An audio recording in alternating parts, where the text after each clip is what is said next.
কথা কথা আসলে সর্বনেল দালাল কি দালাল না? তুই কোরআন দে দাও, বল তুই দালাল কি দালাল না? বলবেন না ভাই, কারণ এইটা হলো বড় ঔষধ মানুষকে ধোকা দেয়ার। কি কথা ঠিক না? মানুষকে ধোকা দেয়ার বড় একটা ঔষধের জন্য ব্যবহার করি। কদম বুসি করো তোমরা, বৈঠক করা আওয়ামী লীগের সাথে তোমরা, একসাথে তত্ত্বাবধানের জন্য আন্দোলন করলা তোমরা, এখন ছাড় দিয়া তাহলে তোমরা, আর দালাল হলাম আমরা। কেমন কথা বাবা? এগুলো সবই তো রেকর্ড তো আমাদের কাছে আছে। অথচ চরমুনি আদার কোনদিন বৈঠক করে নাই, আন্দোলন করে নাই, তাদের সাথে কিচ্ছু না, আর দালাল আমরা। অত্তাকুল্লাহ, আল্লাহকে ভয় করিও, আল্লাহকে ভয় করিও। খবরদার, এই ক্ষমতার জন্য, এই দুনিয়ার লালসের কারণে আবু তালেব আমার নবীর জন্য এত কিছু করার পর ঈমান আনতে পারে নাই।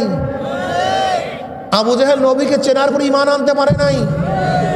আবু লাহাব চাচা ছিল, আমার নবীর আপন চাচা ছিল, ঈমান আনতে পারে নাই।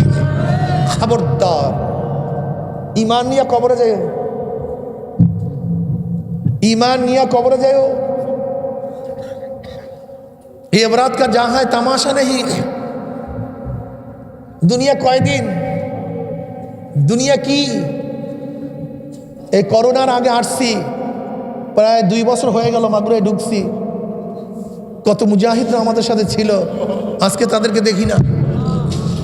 ওই আমাদের মেম্বার সাহেব, আমি খালি খুঁজি, সে আসে না কেন? অথচ ইন্তেকালের পরে খবর দিয়েছিল, কিন্তু খেয়াল নেই। এমন কোনো মাহফিলে আসতো না। আমাদের আবু তালেব ভাই, কত মুজাহিদ যারা এই মাগুরায় ঢুকলে না এসে পারতো না, কিন্তু আজকে তাদেরকে দেখি। দেখো, খুব মারাত্মক। আয়না তো চেহারা দেখায়, আয়না চেহারা দেখায়, কিন্তু সামান্য আবরণ যদি থাকে, এরকম মূর্খ ফাঁপ দাও, সামান্য আবরণ কিন্তু আর চেহারা তোমাকে দেখায় না।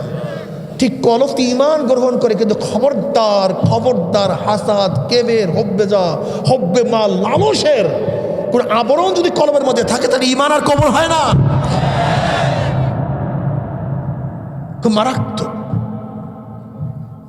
তুমি আমার সাথে তর্ক করতে পারবা, আমি তোমার সাথে তর্ক করতে পারবো, কিন্তু কবরে কিন্তু তর্ক চলবে না।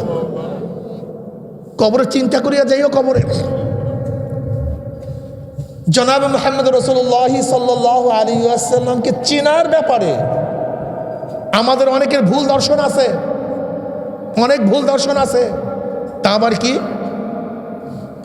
অনেকে আমার নবীকে কিভাবে চিনি? দেখেন, আমরা বিভিন্ন সময় নবীর আওসাফগুলিকে, তার চরিত্র এবং তার গুণগুলিকে এমনভাবে উপস্থাপন করি।